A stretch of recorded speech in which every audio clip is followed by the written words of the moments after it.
To the whistle stop. He is Elliot, the voice of the referees. He is Andrew, the voice of the players. And we have a special guest in today, yet again, another guest. It is our Cincinnati referee coordinator, Emmanuel Ogwal. Emmanuel, welcome in. Thanks for joining us. Thank you, Jeremy. Thanks for having me here. It's such a pleasure. So you are our referee coordinator. So Andrew, break that down. The referee coordinator position for Gotham. Kind of explain what all that encompasses. Yeah, of course. And welcome on, Emmanuel. It's great to have you. Emmanuel has been working with us for almost 2 full years. It's been a really fun ride so far. So looking forward to many more years to come. Emmanuel was our first referee coordinator, the first of its kind. That position, and that position is essentially a common term in soccer that you'll hear is a referee assigner. An assigner, all they do is communicate to the referee pool and match them up with games. Pretty much that simple. They don't do too much beyond that. They just assign people to matches.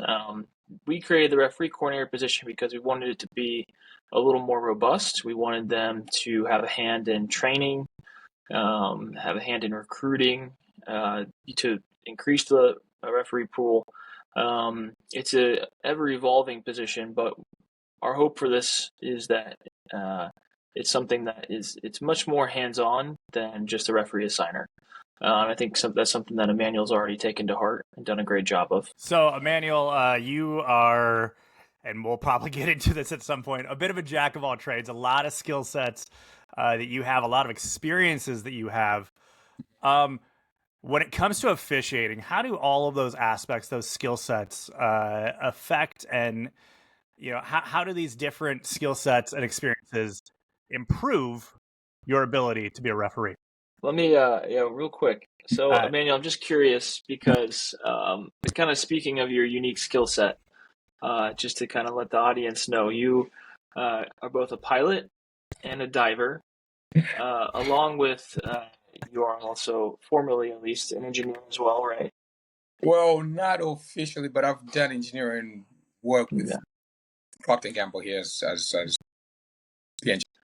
Would you say, specifically focusing, because it's a really unique skill set, being a pilot and then also being a diver, have you learned anything from those two hobbies, or I don't know what you want to refer to them as, hobbies or side careers? Have you learned anything that can apply to refereeing? That is a very good question. So let me speak to both of them and then I'll isolate them. So both of them do come with a great deal of planning, thinking outside the box, quick on your feet, being able to identify, anticipate, mitigate risk, and then separating those two. So if you look at so for scuba, right, I'm a professional, right? So I teach diving, take divers out.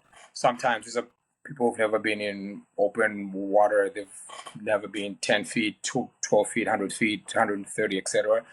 So not only am I not my own safety, I'm also their own safety, because unlike any other careers or hobbies, if you will, any mistake here could result in somebody losing their life here, right?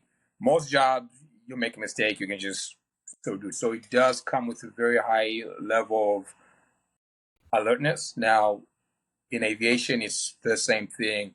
Flying a plane, there's a lot of multitasking. Not only do you have to fly the plane, situational awareness, the amount of systems you're responsible for simultaneously, and also communicating with the outside world, right? You're not the only one in its airspace. Unlike anything else, similar to driving, there's rules that you follow. So it's not like you fly here and there and just have fun. So the things that I've gotten out of those two is the ability to, so becoming a pilot is actually harder than most people think. So just fun fact here, only 20% about of people who go to flight school graduate. So that's how hard it is, right? 2 out of 10, right? So the things that you learn there is being tough, problem solving, um, quick on your feet, decision making, and how this ties into refereeing. You notice a foul and you have to calculate real quick. For example, foul. No, is it team A, team B? Was it part of the foul? Is it advantage? No advantage? Does the player run into an immediate challenge, etc.? So those are all, you'd say, soft skills that kind of help me like a little bit more than, let's say, somebody who does not possess these skills.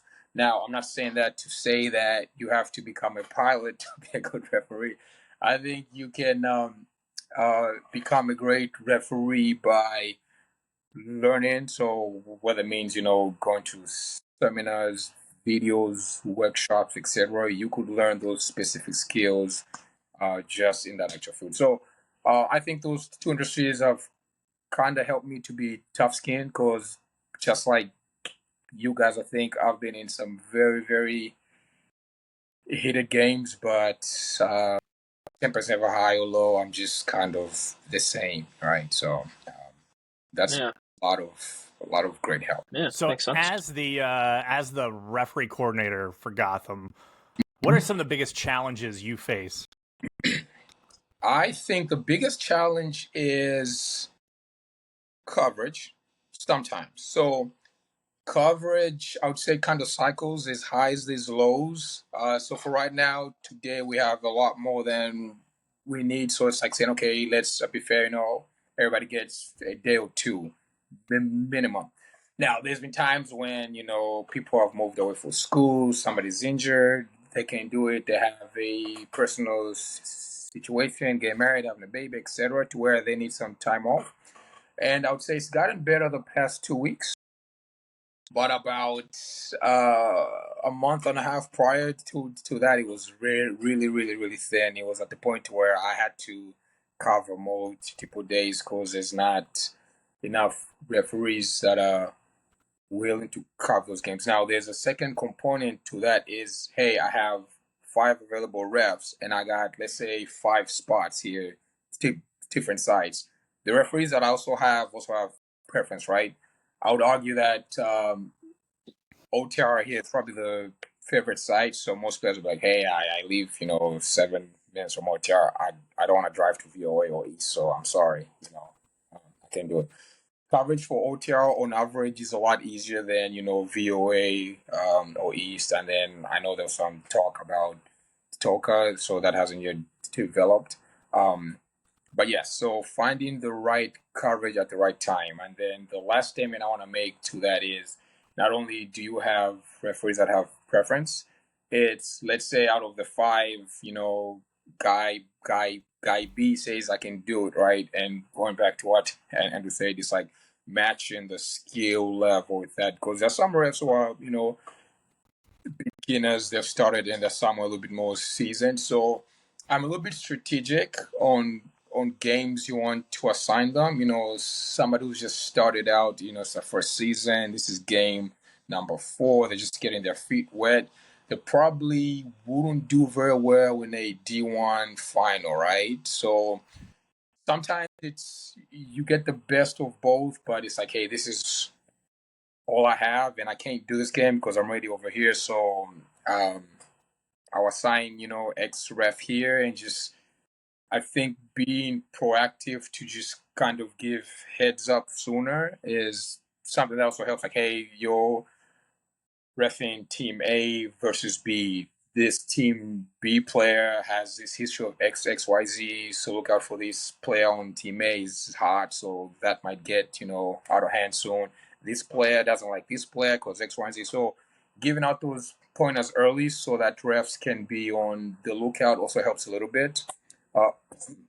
Just me to help the game go a little bit more smoothly than if you just threw them out there and then things just blew up, right? So What's your favorite part about being the referee coordinator? I think that's a good question. Favorite part would be, I would say I have a little bit more flexibility. So typically I just ref 2 days. And so for right now, I just do pretty much Mondays, Wednesdays, OTR. Sometimes if I need to take a Wednesday off, or if I want to ref a Monday because I'm playing on Tuesday, I can kind of like trade a lot easier. So I do have the flexibility on that, so which is nice. And then this second piece I would say is you kind of get to build your own team, because let's face it, everybody likes talent, right? You want best refs, you want great players. It doesn't matter if you're in sales, you want the great best salespeople. So being able to kind of own that space and kind of want to get the best people on the best games is also a plus. And the last statement I want to say to that is it won't always be perfect. The refereeing department is going to have some small issues to minor issues to major issues, but I think if we mitigate the major issues or the self-inflicted, we can deal with the subjective minor issues, right? So that's always a plus. So like a lot of our refs at Gotham, you ref for us, but then you're also, you're reffing other adult leagues. You're reffing a lot of youth and high school. How does reffing Gotham differ from reffing something else, like especially like a youth? So good question. So there's pretty much 3 leagues, if you will, that I'm involved in. So Gotham is number one big. I'm also USSF certified, as most of you will. And from time to time, I ref kind of like Hispanic leagues. They're unofficial leagues, I guess. If you kind of just drive around any random Sunday, like you see these leagues everywhere. Mm-hmm. Now, how's a bit different is Hispanic leagues, you have to have really thick skin. In my opinion and experience, they do not respect referees at all. It's kind of like the Wild Wild West. If you've kind of seen videos of referees a while ago being bullied, fans are throwing stuff at you, fans who wait on you at the end of the game to possibly fight you physically, etc. It's very similar, not that close, but it's very, very similar. So you get thick skin really quick, really, really quick in Hispanic leagues. Now, when I transition to Gotham, there's a lot more respect, right? So if players disagree, so if they call, they'll calmly approach you, or they'll send an email, to Andrew, say like, "Hey, I think that was called, and like you shouldn't have been this, it should have been X, Y, and Z." However, we need to keep in mind that most players' opinions are biased, right? Because player A is not going to argue about a call you did not give to player B, right? He's only going to argue about a call you didn't give to him, and player B is going to do the same.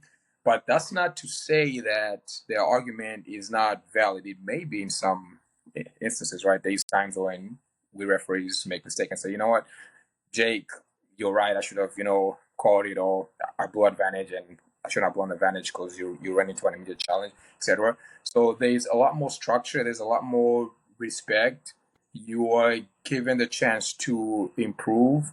And then when I circle back to USSF, now that next year I'll be getting the regional badge, I think USSF forces you really to the next level. When you're getting evaluated, right? So first you need to meet the minimum amount of games, right? And then you need at least 3 games evaluated by 3 referee coaches at the highest U19 US level, and you need to take a fitness test. So most players do not pass the fitness test. It sounds very, very, very, very easier to do. So it's, you need to do at least 6 sprints in under 6.2 seconds, I believe.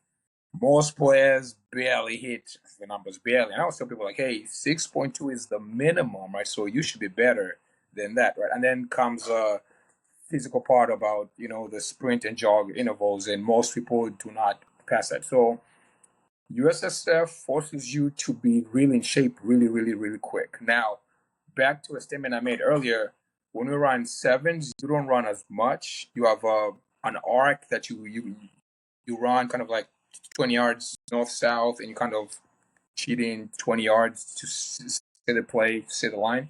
You don't run as much, so it doesn't really challenge you that much than if you were a center ref running a whole 11th field, but that adds a lot as a referee because there's nothing better than a referee who's actually very, very fit. And if you look at when we did the fitness test here, I actually had the fastest time. So in that time, I averaged about 4.7 seconds, and everybody else was 5.6, somewhere. So it's a very huge plus, and it's a great goal. You get a lot of respect not only from assigners, etc., and like Andrew, like in this case, because Andrew needs to be able to trust, like, hey, if I give Emmanuel this type of game, this type of, I trust that he's gonna make good judgment. Ball's gonna be close, is here, there. But again, just doing all those two, tying into Gotham has really helped me, a lot and just be a better player overall. Also as a referee. Emmanuel, that's great. We're going to move on now a little bit to the Emmanuel origin story. Tell us, if you can, about your background as a kid, how you got into football, and how it was a part of your life and your family as you moved around. Mm-hmm. So, just a quick story about me. I'm originally Ugandan, right? So, Ugandan by blood. I was born and raised in Zambia. So, Uganda is in East Africa, Zambia is Southern Africa. It's about a 2-3 hour flight difference, so not far. I moved to the U.S. when I was just turning 16. So, this was back in 2007. And I think it's going to be 17 years here this coming February 6th. So I've lived here longer than I've lived anywhere else. So now, when I grew up again, I was born in Zambia, spent most of my time there. I did go to Uganda back and forth, but I've spent more time in Zambia than I have in Uganda. Now, how I got into football is, so my mom and my younger brother were here first, and then my younger sister came here, and then I came 2 years after my younger sister came. So my family, moved here as so one piece. Immigration is kind of funny. Sometimes you may apply as a family and only grant one person. Like they'll grant like the daughters, and it's like, okay, well, if the daughter goes and the parents are here, who's gonna take care of the daughter there? So it's kind of funky sometimes. So I was a bad kid. So to start off with that, so I used to skip school a lot. So like most people, like I didn't grow up rich or anything. I walked to school, which was about 30 minutes every day, and walked back 30 minutes. Most of the kids in my neighborhood went to the same school as me. So I kind of just got tired of school. So what I would do is I would walk with the kids to school, and then 20 minutes in, I'll just branch off and just go elsewhere, right? And then I just wait for them to walk back, and then I kind of so walk back with them, so which gave the impression that, hey, he's going to school. And then fast forward at the end of the term, right, when you take your final exams, and it's like, hey, let's go to school and see what you've done. So when my family went to school to go see how I did, right, on my exams, I was like, this student hasn't been here for the past 2 months. And like, what do you mean? He goes to school every day, etc. So fast forward, I got in trouble, and because I skipped school, and I got put into a boarding school. So boarding school, you never got to go home. Maybe some weekends, you had no TV at all, zero. You were in school from about 9 to 4, and then you have a 2 hour break, and then you're back in study session or prep from 6 to 9. Then you go to sleep, and it just cycles over. So I'm talking, there's no time for PS5, there's no time for anything. And then, so the only thing that we had was football outside, right? It's like, I mean, that's the only thing. After class, you play football, and the weekends, you play football. So that's how I got into it. Like, there was no any other way. The only time we got TV was when the Zambia national team was playing, and we got it for 2 hours and 2 hours only. Hey, you get it at 2 p.m., 4 p.m., it's off. So eat, sleep, drink football. And that's how I got into football. And we played for a living and a living and a living. And at some point, I was actually one of the best players in my school. I did not believe in myself enough because I just did it because, there's nothing else to do. I liked it, but people are like, hey, if you try out for this club, you never know, it might be T3 here and there, but, never did. So that's how I kind of got into it, liked it, and then I moved here. And then the one regret I would say that I did not do, last statement on this, is when I moved here, I moved to the US in fourth quarter of eighth grade. I went to a school called St. John Paul here, which is called St. Bartholomew back then. And it was fourth quarter of eighth grade, so I pretty much just walked, right? It's like you won't study anything, exams are in 3 weeks, like you're just gonna just walk at this point. So I went to high school here, Mount Healthy High School, and I did not play soccer because I got here and I was like, well, everybody's playing football, so let me play football. So I played American football for 2 years, and I played corner. I was very good. I was very fast. However, I weighed 130 pounds. I wasn't the best tackler. And the best highlight of my career was I had a pick in week 1 against Roger Bacon High School.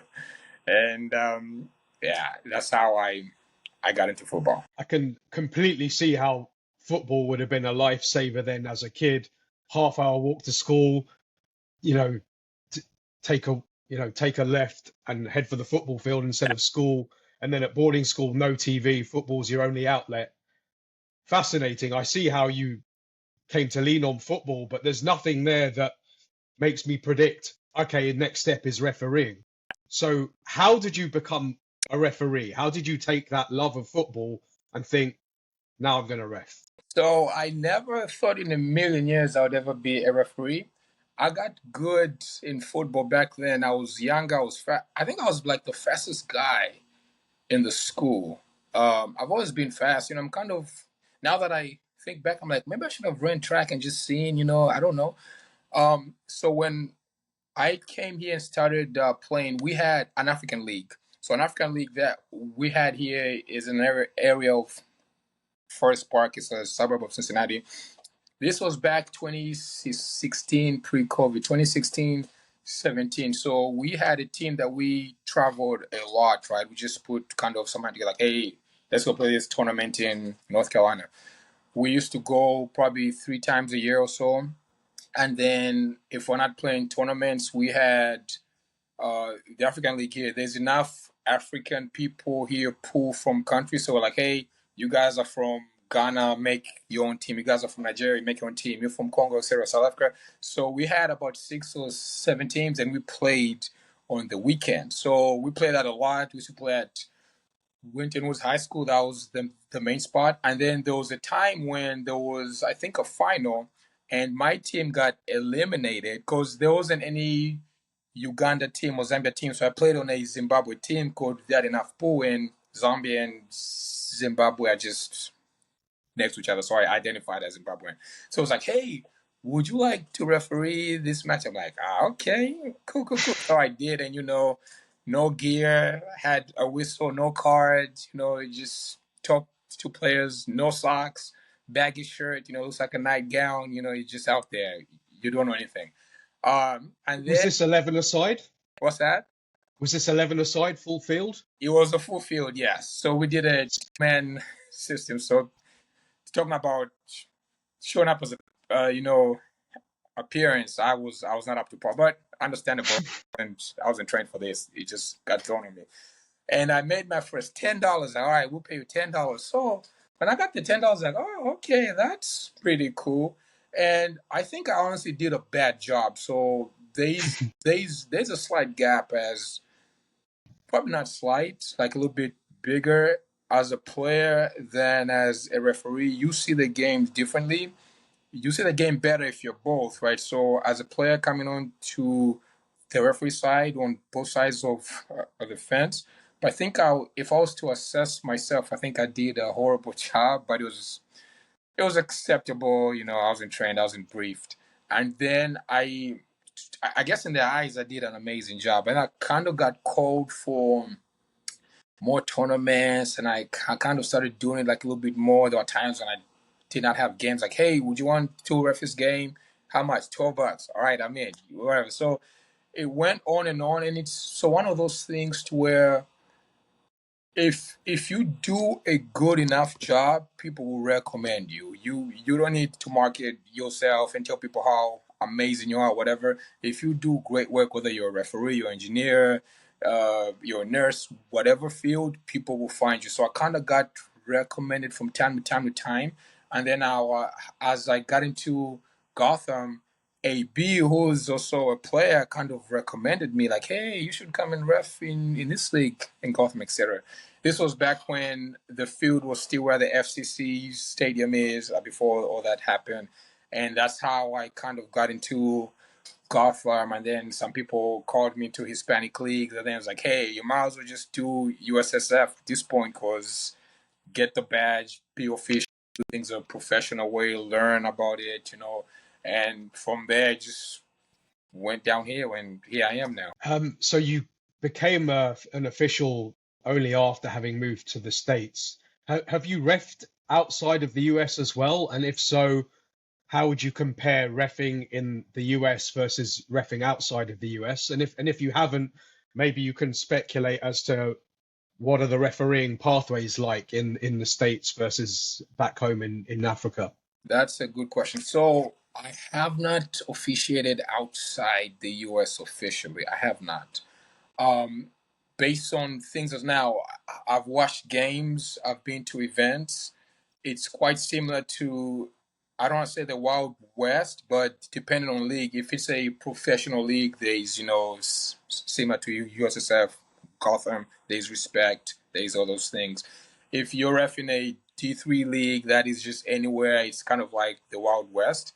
So I do want to officiate. I typically go back every holiday. So I do want to kind of get into that and just see um, differences in player behavior on average. If you look at kind of like South America, Africa, etc., there's a lot of arguing, or there's a lot of, I would say, combativeness. So if you look at just in our leagues, so I have a team, and when one of our players makes a mistake, we argue about it for 5 minutes, right? And let the play go by as we're playing.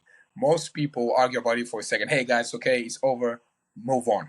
So there's that similar mindset with officials where there was a subjective call and they did not get the call, and they'll kind of argue with the referee for 5 minutes, like, hey guys, I was 5 minutes ago. We can talk about it 10 seconds, 30 seconds, move on, play. We'll talk at the end of the game. I'll explain why that happened or why that did not happen. So it's similar to that. So there's a lot more talking than you playing the game. Now, the last piece that you talked about of structure, I think the structure here is a little bit more intensive. So if you look at the USSF levels, if you want to start at level 8, 9, grassroots, regional, national, pro, and then FIFA, I would say it's probably a lot more harder to make it here. It's structured, in my opinion. I think you are vetted out a lot more to be at the pro level, the FIFA level was there. So from zero to hero here, let's say if you start out at grassroots, you take about, is it 7 years? I believe that's a minimum, assuming you hit all the minimums, which would be very hard. Fast tracking your way through the promotions. Fast tracking, right? So you need at least minimum 3 years, so level 8 to be considered, assuming you meet the minimum games, you have the evaluation of games, which is 3, and you pass the fitness test throughout. You're looking at about 7 years minimum, and that's really very, very fast. I think on that side of the world, like Zambia, Uganda, I think you could make it to the pro level in a less amount of time, because I don't think there's that many levels, right? There's not 4 levels, 2 or 3, and then the time might be shorter. So you'll find referees in FIFA at 16 years old, right? There's actually one in Zambia who refs in FIFA and is 16 years old. Here, math-wise, that can never happen, right? To start off, you have to be, I think, 14 years old, so just by default, right? So I think it'll be a little bit easier. Now, I think if you take a ref who is national here, college or let's say regional lower like OVPL here as so we have in Ohio, and you throw them into a national match between let's say Zambia and South Africa, I think they'll do very, very well because I think the experience here is a lot higher to meet that FIFA level than it is there. So I think it's just a shorter time from there. And that would be the pro of being here is you have the experience to kind of like survive and handle the games. But then the pro there is you would reach the levels faster. And since FIFA is FIFA, they would have to honor that here. But I think they'd have to like evaluate you just to make sure like, okay, this ref is up to par.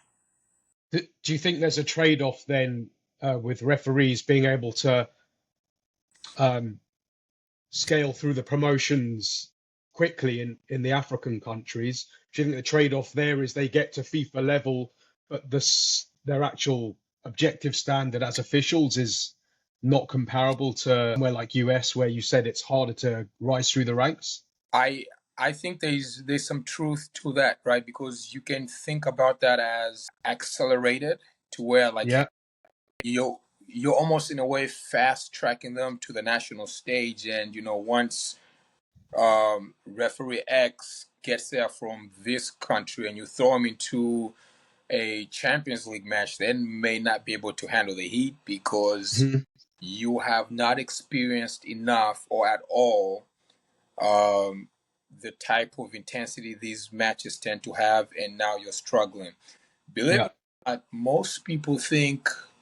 So if you look at the USSF track, right? So once you get to regional and you go up to national, it kind of splits, right? So there's the referee track and there's the AR track, right? So you kind of choose a track.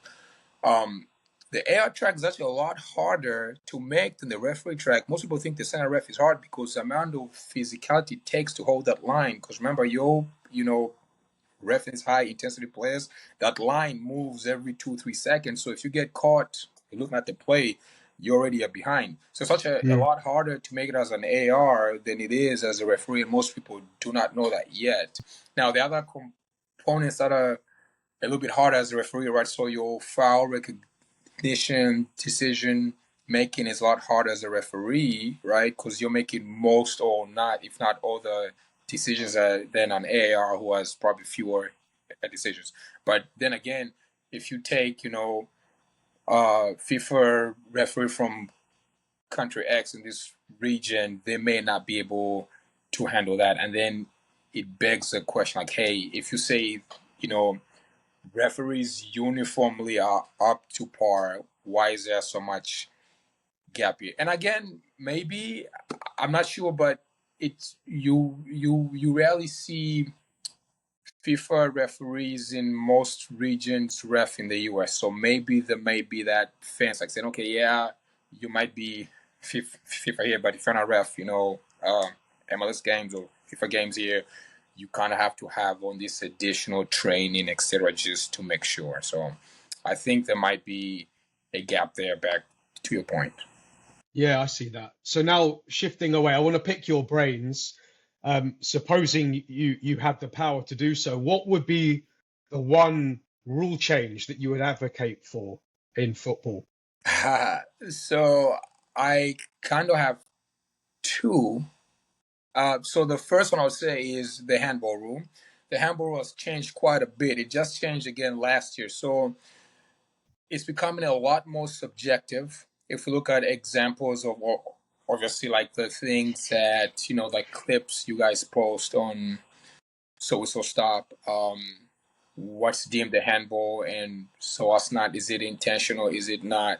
So by just loose definition by the laws, right? A handball is defined as, if a player's trying to make themselves bigger than they already are, right? And the arm is not really at home, at rest, right? Your arm is out there. That can be deemed as a handball. Now, there's subjections to that. If it's not intentional, it's not right. If player A kicks the ball and player B is running this direction, they did not see the ball and the ball strikes the arm, it's not a handball. If I'm sliding and the ball hits me, it's not a handball. So there's a lot more subjectiveness to it. And then now the downside to that is it's kind of a little bit hard to be consistent because it's really a judgment call at this point. It's really. Now, this might sound like a little bit harsh, but I think if we went back to if it hits your hand, it's a handball, right? I think that would kind of be a little bit consistent. Is it as fair? Probably not, but I think the old handball rules would kind of help mitigate that because right now there's so much speculation. And the last piece I would say is uh, VAR is very useful, but it takes away from players to from referees to make mistakes now. So it's almost automated in a way. It's almost like the NFL to where everything is reviewed and it takes away from the naturalness of the game. So I think if we took away VAR, I think would have football back again. It sounds like the running theme there is that you want referees to be in control, so less VAR, more on-field referees, Correct. and in favour of making it easier for referees and less subjective, you'd want to make handball just a clear question of does it touch the player's arm or not, offence yes or no, so that maybe there's more offences and more unfairness, but it's easier to understand and easier to call. It's easy to call, and it just brings it to a lot more consistency because a lot of things are subjective now. If you just search handballs and you can watch 10 clips here and you're like, maybe a handball, maybe not. Well, I'm sure we can have a whole podcast on that. That's inspired me to make another Instagram post with that question, so we can do a little poll about that proposed change to handball. Let's see if we start something here. Correct. Yeah. Jeremy, we got some quick fire questions. Yeah, let's hit some quick fire questions here. Your favorite venue, field, whatever in Cincinnati? It has to be OTR, and I think the quick reason being is I think OTR is our biggest 7v7 site.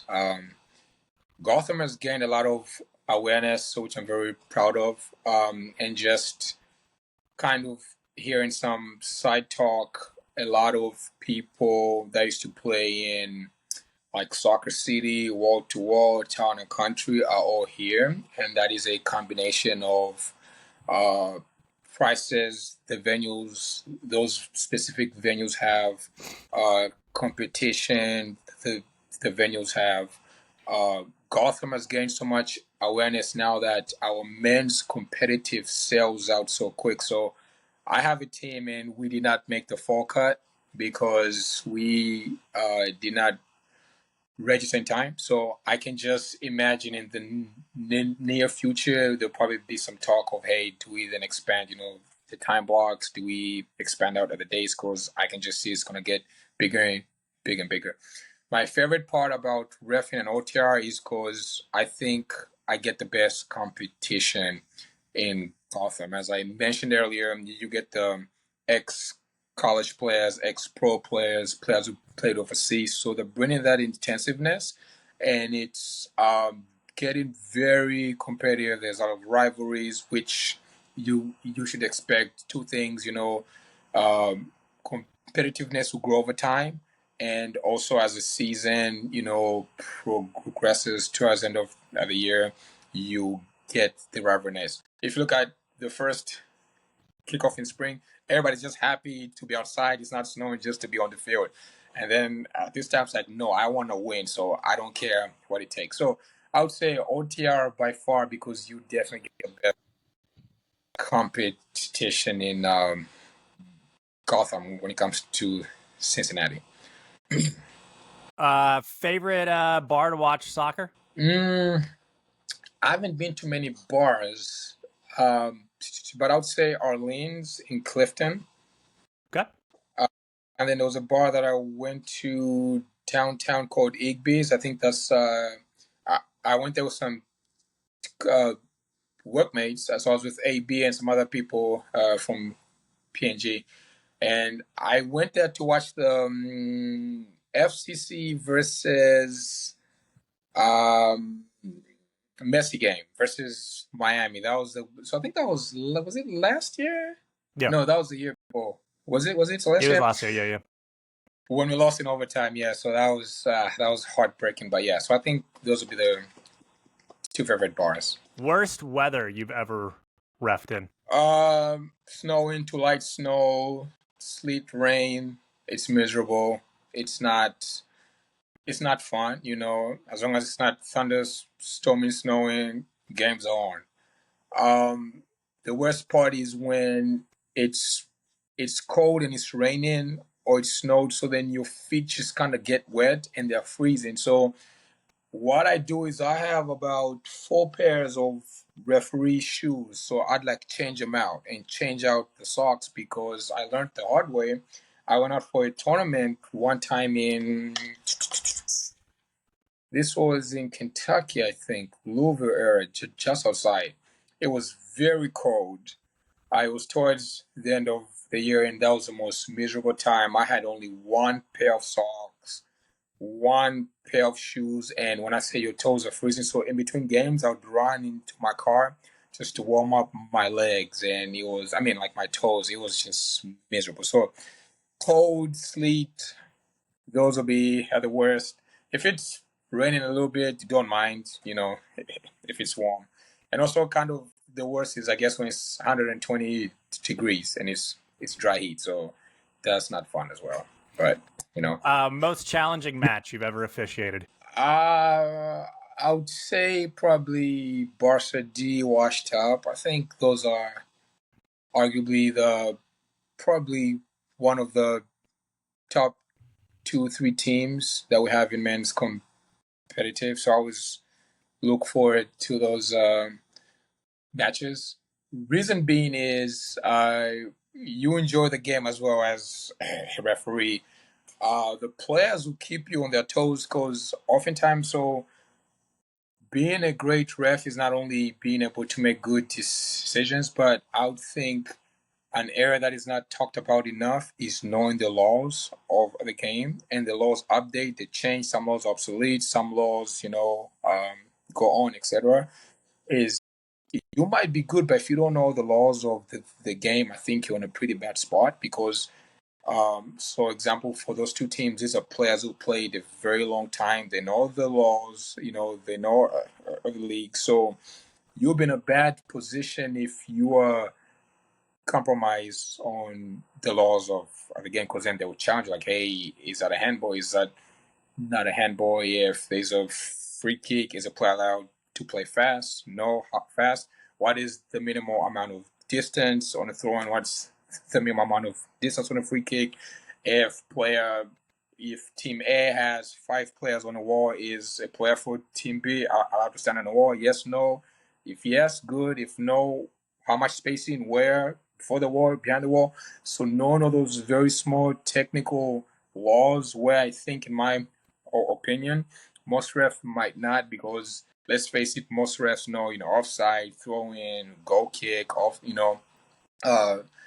but those are the games that really keep you honest, and it's like, hey, it's either you know it and you're gonna do a great job, or you don't, because then the players will challenge you humbly, right? They'll ask you questions like, hey, you blew this score, why? And then if based on your response, you'll be like, well, but as a player, I'm allowed to play, fast play X, Y, and Z, or you can't do this, I can do that, and etc. So I think those are the games that will keep you very honest, and it's like a mirror saying, hey, do I know what I need to know? Am I at level? Or, hey, these are the areas where I'm lacking in and I need to, work hard and improve.